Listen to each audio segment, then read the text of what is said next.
Hello, in front of me I've got Motorola Moto G60S. In this video I'll show you how to use Google Maps offline.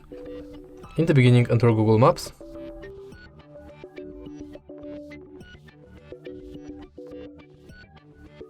Tap button in the right corner and go to Offline Maps.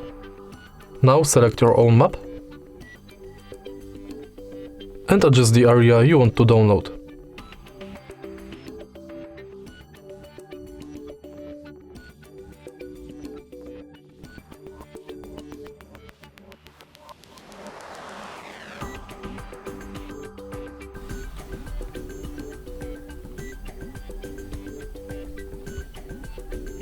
Tap download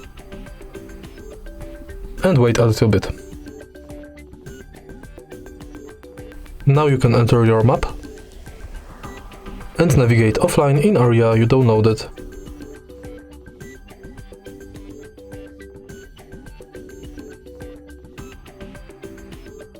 If you find this video helpful, please leave like, comment and subscribe.